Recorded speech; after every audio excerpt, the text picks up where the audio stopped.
Rayuela, por Julio Cortázar. Capítulo 1. ¿Encontraría a la maga? Tantas veces me había bastado asomarme, viniendo por la Rue de Seine, al arco que da al Quai de Conti, y apenas la luz de ceniza y olivo que flota sobre el río me dejaba distinguir las formas. Ya su silueta delgada se inscribía en el Pont des Arts, a veces andando de un lado a otro, a veces detenida en el pretil de hierro, inclinada sobre el agua. Y era tan natural cruzar la calle, subir los peldaños del puente, entrar en su delgada cintura y acercarme a la maga que sonreía sin sorpresa, convencida como yo de que un encuentro casual era lo menos casual en nuestras vidas, y de que la gente que se da citas precisas es la misma que necesita papel rayado para escribirse o que aprieta desde abajo el tubo del dentrífico.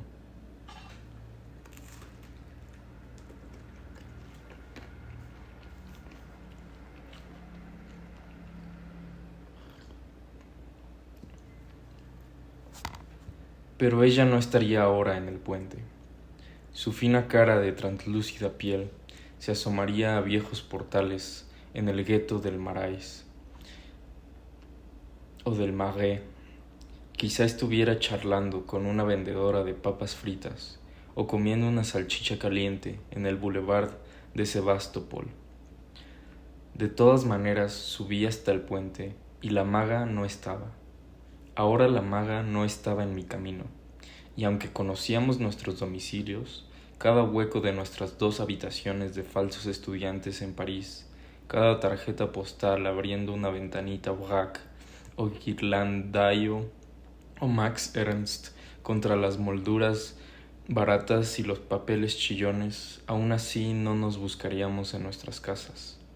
Preferíamos encontrarnos en el puente, en la terraza de un café, en un cineclub o agachados junto a un gafo en cualquier patio del barrio latino.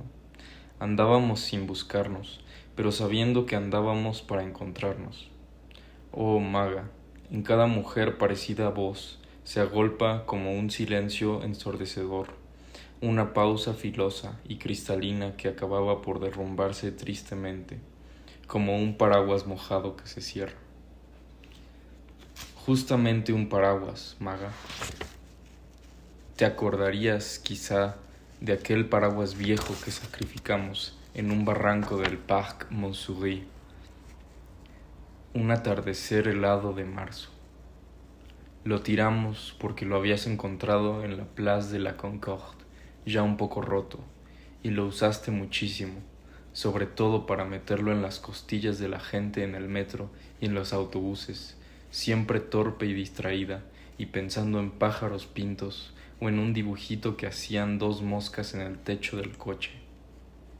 Y aquella tarde cayó un chaparrón, y vos quisiste abrir orgullosa tu paraguas cuando entrábamos en el parque, y en tu mano se armó una catástrofe de relámpagos fríos y nubes negras, jirones de tela destrozada cayendo entre destellos de varillas desencajadas, y nos reíamos como locos mientras nos empapábamos, pensando que un paraguas encontrado en una plaza debía morir dignamente en un parque.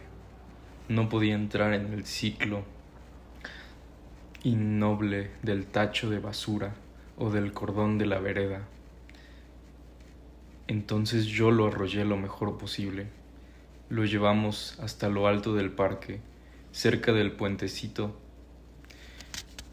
Lo llevamos hasta lo alto del parque, cerca del puentecito sobre el ferrocarril, y desde allí lo tiré con todas mis fuerzas al fondo de la barranca de césped mojado, mientras vos proferías un grito donde vagamente creí reconocer una imprecación de Valquiria.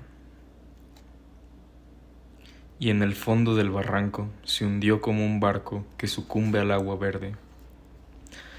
verde y procelosa, à la mer qui est plus felonesse en été qu'en hiver, à la mer qui est plus felonesse en été qu'en hiver, a la ola pérfida, maga, según enumeraciones que detallamos largo rato, enamorados de Joinville y del parque, abrazados y semejantes a árboles mojados o a actores de cine de alguna pésima película húngara, y quedó entre el pasado, mínimo y negro, como un insecto pisoteado, y no se movía. Ninguno de sus resortes se estiraba como antes. Terminado. Se acabó. Oh maga, y no estábamos contentos.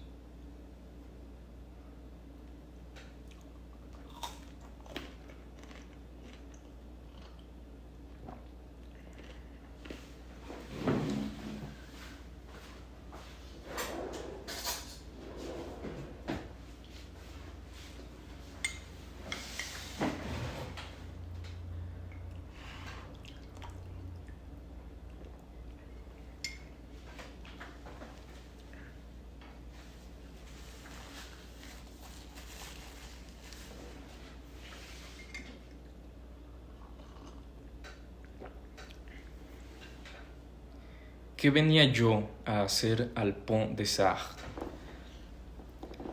Me parece que ese jueves de diciembre tenía pensado cruzar a la orilla derecha y beber vino en el cafecito de la Rue de Lombard, donde Madame Leonie me mira la palma de la mano y me anuncia viajes y sorpresas.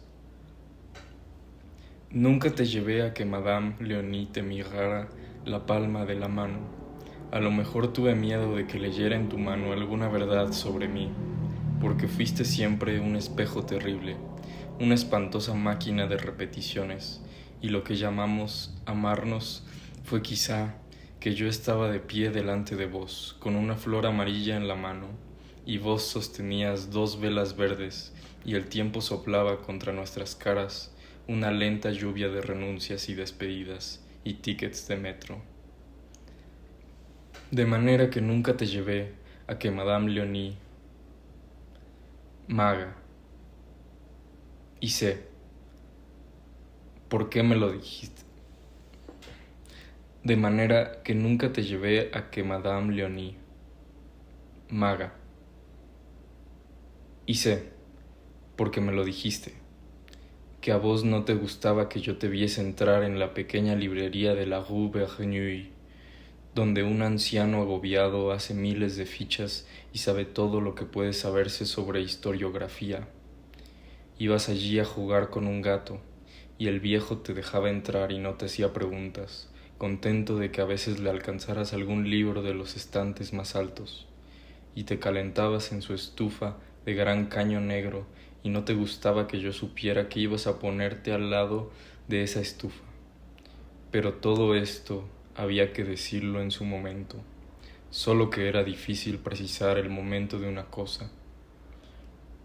Y aún ahora, acodado en el puente, viendo pasar una pinaza, color borrabino, hermosísima como una gran cucaracha reluciente de limpieza, con una mujer de delantal blanco que colgaba ropa en un alambre de la ropa.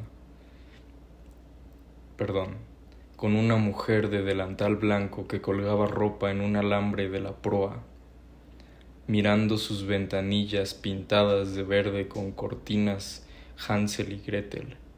A una hora, maga, me preguntaba si este rodeo tenía sentido, ya que para llegar a la Rue de Lombard me hubiera convenido más cruzar el Pont Saint-Michel y el Pont au Change. Pero si hubieras estado ahí esa noche, como tantas otras veces, yo habría sabido que el rodeo tenía un sentido, y ahora en cambio envilecía mi fracaso llamándolo rodeo. Era cuestión, después de subirme al cuello de la canadiense, de seguir por los muelles hasta entrar en esa zona de grandes tiendas que se acababa en el Châtelet, pasar bajo la sombra violeta de la Tour Saint-Jacques y subir por mi calle pensando en que no te había encontrado, y en Madame Leonie.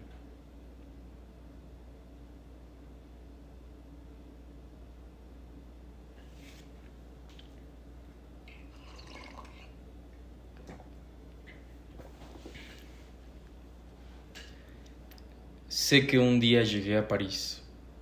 Sé que estuve un tiempo viviendo de prestado, haciendo lo que otros hacen y viendo lo que otros ven. Sé que salías de un café de la Rue du Cherche-Midi y que nos hablamos. Esa tarde todo anduvo mal, porque mis costumbres argentinas me prohibían cruzar continuamente de una vereda a otra para caminar.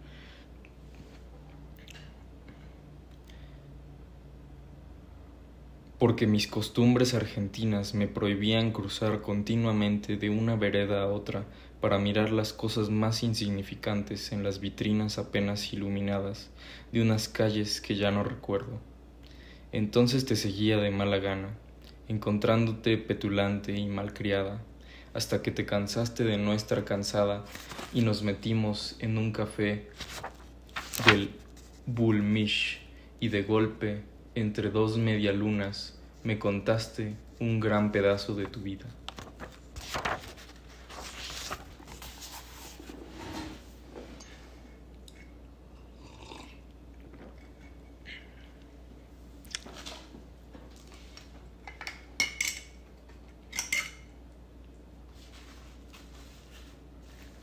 ¿Cómo podía yo sospechar que aquello que parecía tan mentira era verdadero? Un Figari con violetas de anochecer, con caras lívidas, con hambre y golpes en los rincones.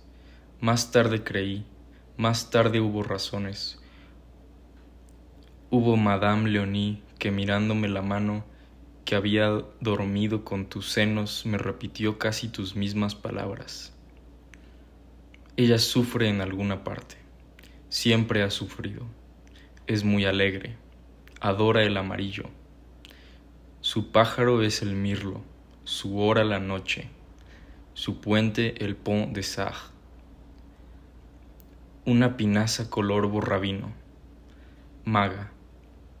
¿Y por qué no nos habremos ido en ella cuando todavía era tiempo?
Y mira que apenas nos conocíamos y ya la vida urdía lo necesario para desencontrarnos minuciosamente. Como no sabías disimular, me di cuenta enseguida de que para verte como yo quería era necesario empezar por cerrar los ojos, y entonces primero cosas como estrellas amarillas moviéndose en una jalea de terciopelo, luego saltos rojos del humor y de las horas, ingreso paulatino en un mundo maga, que era la torpeza y la confusión, pero también hechos con la firma de la araña Clé, el circo Miró, los espejos de ceniza Vieira da Silva, un mundo donde te movías como un caballo de ajedrez que se moviera como una torre que se moviera como un alfil. Y entonces en esos días íbamos a los cineclubs a ver películas mudas, porque yo con mi cultura no es cierto. Y vos, pobrecita, no entendías absolutamente nada de esa estridencia amarilla convulsa previa a tu nacimiento, esa emulsión estriada donde corrían los muertos. Pero de repente pasaba por ahí Harold Lloyd, y entonces te sacudías el agua del sueño y al final te convencías de que todo había estado muy bien y que Pabst y que Fritz Lang. Me hartabas un poco con tu manía de perfección, con tus zapatos rojos, con tu negativa a aceptar lo aceptable. Comíamos hamburguesas en el Carrefour de l'Odéon y nos íbamos en bicicleta a Montparnasse, a cualquier hotel, a cualquier almohada. Pero otras veces seguíamos hasta la Porte d'Orléans. Conocíamos cada vez mejor la zona de terrenos baldíos que hay más allá del Boulevard Jourdan, donde a veces a medianoche se reunían los del Club de la Serpiente para hablar con un vidente ciego. Paradoja estimulante. Dejábamos las bicicletas en la calle y nos internábamos de a poco, parándonos a mirar el cielo, porque esa es una de las pocas zonas de París donde el cielo vale más que la tierra.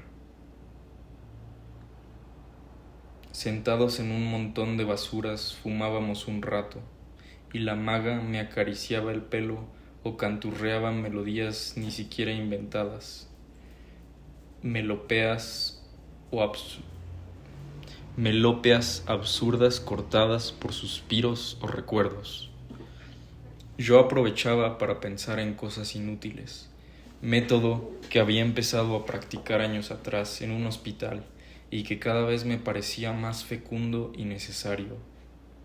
Con un enorme esfuerzo, reuniendo imágenes auxiliares, pensando en olores y caras, conseguía extraer de la nada un par de zapatos marrones que había usado en Olavarría en 1940. Tenían tacos de goma, suelas muy finas, y cuando llovía me entraba el agua hasta el alma. Con ese par de zapatos en la mano del recuerdo, el resto venía solo.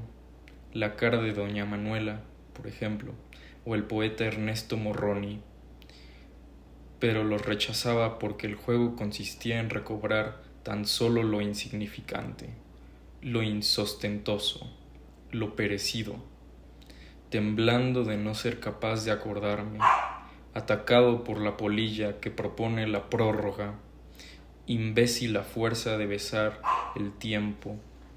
Terminaba por ver al lado de los zapatos una latita de té Sol que mi madre me había dado en Buenos Aires, y la cucharita para el té, cuchara ratonera donde las lauchitas negras se quemaban vivas en la taza de agua lanzando burbujas chirriantes, convencido de que el recuerdo lo guarda todo, y no solamente las albertinas y a las grandes efemérides del corazón y los riñones. Me obstinaba en reconstruir el contenido de mi mesa de trabajo en Floresta. Me obstinaba en reconstruir el contenido de mi mesa de trabajo en Floresta.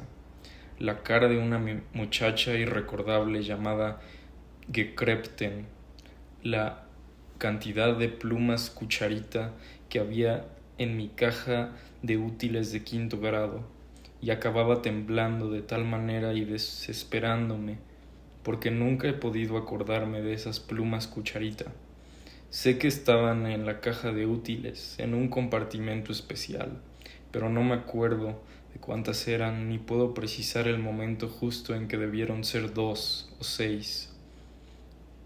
Hasta que la maga, besándome y echándome en la cara el humo del cigarrillo y su aliento caliente, me recobraba y nos reíamos.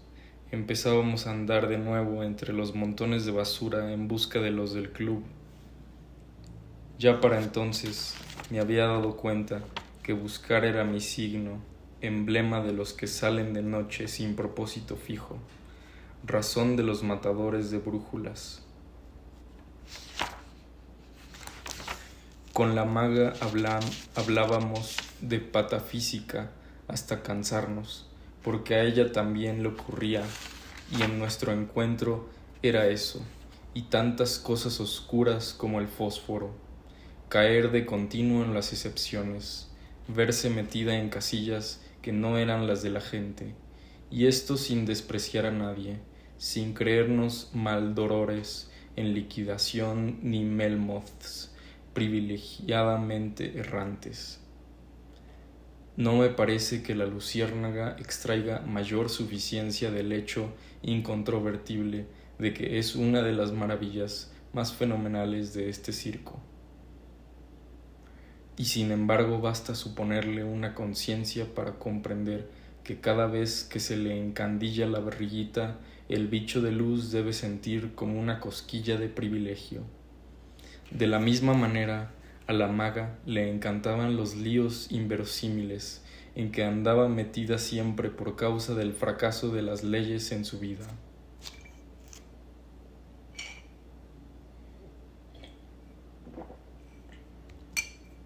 Era de las que rompen los puentes con solo cruzarlos, o se acuerdan llorando a gritos de haber visto en una vitrina el 10º de lotería que acababa de ganar 5 millones. Por mi parte ya me había acostumbrado a que me pasaran cosas modestamente excepcionales, y no encontraba demasiado horrible que al entrar en un cuarto a oscuras para recoger un álbum de discos, sintiera bullir en la palma de la mano el cuerpo vivo de un 100 pies gigante que había elegido dormir en el lomo del álbum. Eso, y encontrar grandes pelusas grises o verdes dentro de un paquete de cigarrillos, u oír el silbato de una locomotora exactamente en el momento y el tono necesarios para incorporarse ex oficio a un pasaje de una sinfonía de Ludwig van, o entrar a una pisotière de la rue de Médicis y ver a un hombre que orinaba aplicadamente hasta el momento en que, apartándose de su compartimiento, giraba hacia mí y me mostraba, sosteniéndolo en la palma de la mano como un objeto litúrgico y precioso, un miembro de dimensiones y colores increíbles, y en el mismo instante darme cuenta de que ese hombre era exactamente igual a otro, aunque no era el otro, que 24 horas antes, en la salle de géographie, había disertado sobre tótems y tabúes, y había mostrado al público, sosteniéndolos preciosamente en la palma de la mano, bastoncillos de marfil, plumas de pájaro lira, monedas rituales, fósiles mágicos, estrellas de mar, pescados secos, fotografías de concubinas reales, ofrendas de cazadores, enormes escarabajos embalsamados que hacían temblar de asustada delicia las infaltables señoras.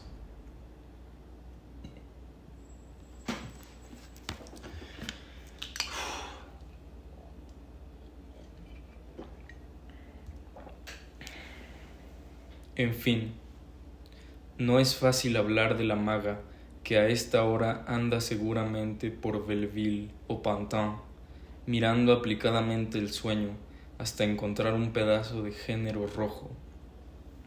Si no lo encuentra, seguirá así toda la noche, revolverá en los tachos de basura, los ojos vidriosos, convencida de que algo horrible le va a ocurrir si no encuentra esa prenda de rescate, la señal del perdón o del aplazamiento. Sé lo que es, porque también obedezco a esas señales. También hay veces en que me toca encontrar trapo rojo. Desde la infancia apenas se me cae algo al suelo, tengo que levantarlo, sea lo que sea, porque si no lo hago, va a ocurrir una desgracia. No a mí, sino a alguien a quien amo y cuyo nombre empieza con la inicial del objeto caído.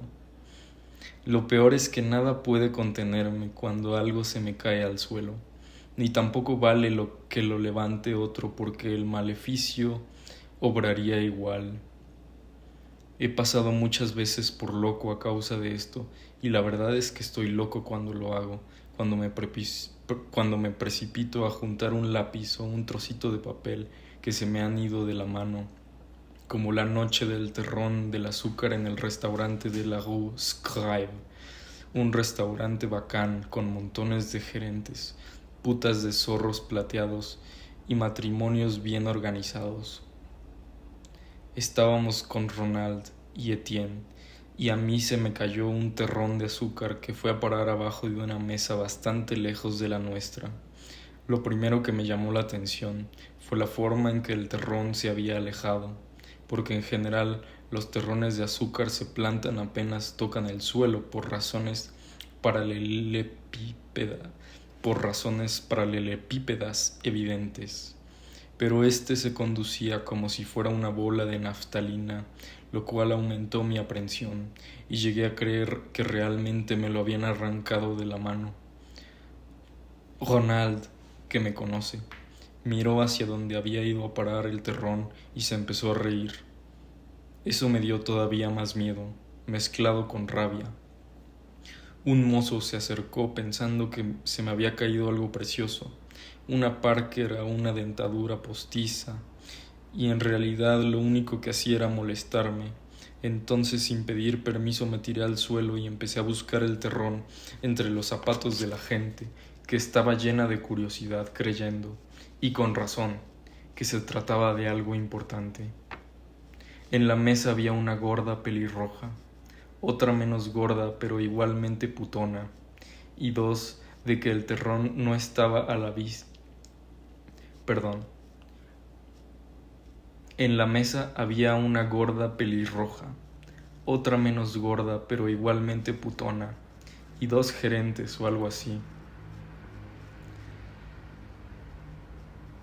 Lo primero que hice fue darme cuenta de que el terrón no estaba a la vista, y eso que lo había visto saltar hasta los zapatos, que se movían inquietos como gallinas. Para peor, el piso tenía alfombra, y aunque estaba asquerosa de usada el terrón, el terrón se había escondido entre los pelos y no podía encontrarlo.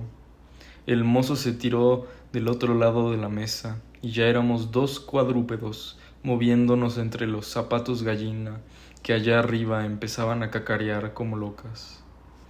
El mozo seguía convencido de la Parker o el Luis de Oro, y cuando estábamos bien metidos debajo de la mesa, en una especie de gran intimidad y penumbra, y él me preguntó y yo le dije, puso una cara que era como para pulverizarla con un fijador.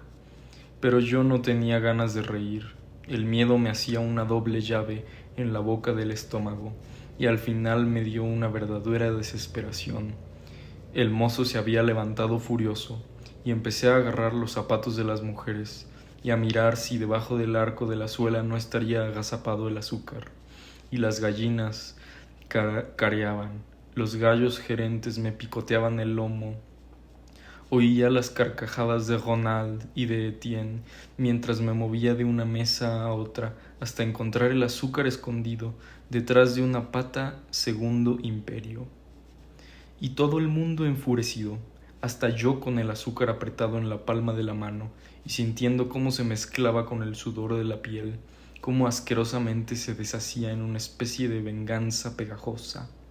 Esa clase de episodios todos los días.